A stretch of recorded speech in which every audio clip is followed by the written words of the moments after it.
The deadly bridge collapse in Baltimore leaves 6 construction workers dead and 4 of their bodies still missing. New video footage shows what happened just moments before the crash. Tonight, an East Tennessee company is facing a 6-figure fine after investigators found immigrant children as young as 14 years old working in their factory. Tennessee has the second highest rate of accidental shootings involving children in the U.S., but state lawmakers have no plans to make changes. A 10-year-old girl in Ohio is using her social media platform to share her story for good. Aubrey Blake lives with congenital heart defect and has gained support from followers throughout her journey. 3-year-old Tilly Loney is going to Disney World with her family through Make-A-Wish Foundation. After being diagnosed with epilepsy at just 3 years old, her dreams are coming true. It happened right here. A man says that 2 dogs broke away from their owner and attacked his dog within seconds. This location is one of 2 Buddhist temples in Middle Tennessee hit by a group of thieves in the last week. When we pulled up to the location, we found a sheriff's deputy waiting outside to make sure that whoever struck does not strike again. It's such a tragedy. I just can't even believe it. It's a day Shane Steck says he never saw coming. I couldn't even believe it. I was in shock. It's just Jalen. I was just with him the other day. I was talking to him the night before it happened. He's talking about 17-year-old Jalen McAdams, a friend, brother, and son. Jalen was one of 2 teenagers shot and killed in the parking lot of this East Nashville middle school.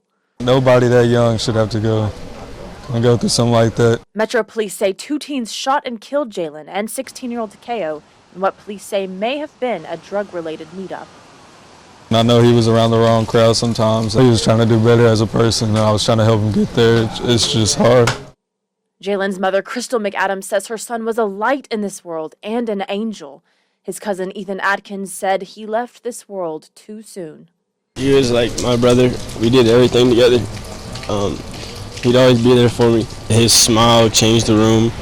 You could be mad, and he'd make you really happy. It breaks my heart seeing him go away like he did. But while they said their goodbyes, it's not fully wrapped around that I'm never going to see him again. They're also sending out a message. All these kids out here trying to do that type of life, I just don't. As you can see, that it has consequences. Jalen's family is now pleading with people to put down their guns, saying it's just not worth it. In Nashville, Elise Sandlin, WSMV4. Just in, Metro Council voted to condemn Nazi symbolism, chants, and hate speech in Nashville. The approval got a standing ovation among city leaders. Saturday, we saw a group of Blood Tribe, a neo-Nazi group, marching downtown. Council says these actions aren't welcome in the city.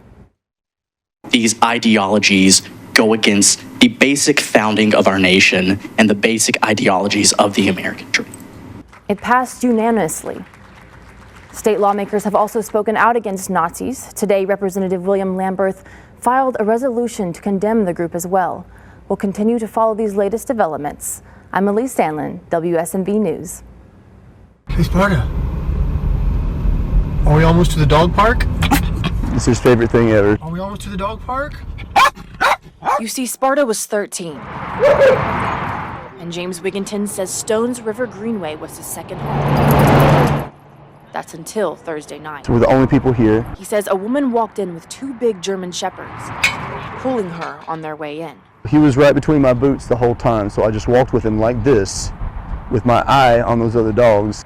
James said it happened in an instant. One moment Sparta was there, and the next, Grabbed him up and drug him off into the dirt. I threw myself on top of him and screaming like a crazy man. And I don't know if I ever landed a good punch. he couldn't believe what he was seeing. When you see your little dog, your whole world look you right in the eyes, and his guts are ripped open. You don't unlive that. After hours at the vet, James says Sparta died. And when he turned to call the owner of the 2 dogs, It was a bogus number. he says he didn't know what else to do but to make this. I was not expecting it to say that I've seen like aggressive dogs in the past. To actually hear that he had to witness that just breaks my heart completely. Are we almost to the dog park? This creature that I would protect, and I failed. Couldn't do it. He hopes this sign saves other dogs from the tragedy that he went through. In Percy Priest, Elise Sandlin, WSMV 4. After years of working in the corporate world, Kenny Dozier realized his true calling was in the theater. Something changed in my heart. I was no longer interested in anything else except doing what I found myself to be, which is an actor, producer, and a person that loves to tell these stories. Kenny's opening night of the beloved classic piano lessons couldn't be more exciting. The Kenny Playhouse Theater provides a space for Black voices to shine and for their stories to be told in the community. I find more joy within myself doing this than I ever did anything in my life. The journey hasn't been without challenges, but Kenny's faith has remained strong even amidst tribulation. But every time, I can honestly say, God answered. In every show that I did, he answered, and it always worked out. He has a message for all those who love theater. And come see August Wilson's piano lesson. We're going to hook you. Yeah. The Kenny Playhouse Theater has an upcoming youth theater festival. To sign up, you can go to their website.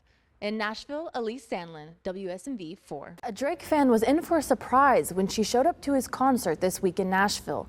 Cancer survivor Lauren Schwalier was ecstatic for the show, but she had no idea that a life-changing night was in store for her. Forget Drake. Forget anybody else in this building right now. He's talking to me? I was just honestly completely shocked that it was me out of the entire arena that he was talking to.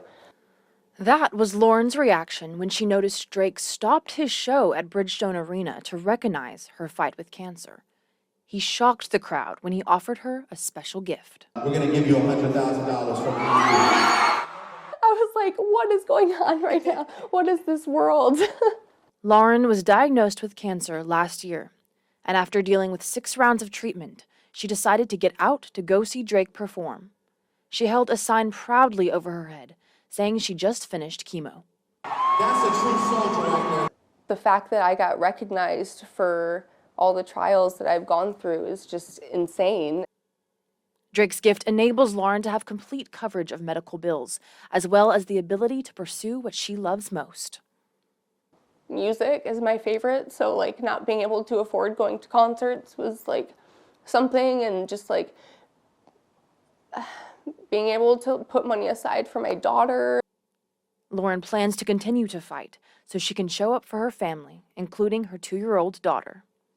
Just missing out on life like with my daughter and just being able to fully be present with her has been really, really hard. And now she has a message for Drake. Your music is what honestly has gotten me through a lot, and I appreciate you more than words. Her outlook remains positive as she continues to inspire those around her. Lauren also plans to give back to the Breast Cancer Foundation. The group is always accepting donations to help these brave soldiers keep up their fight.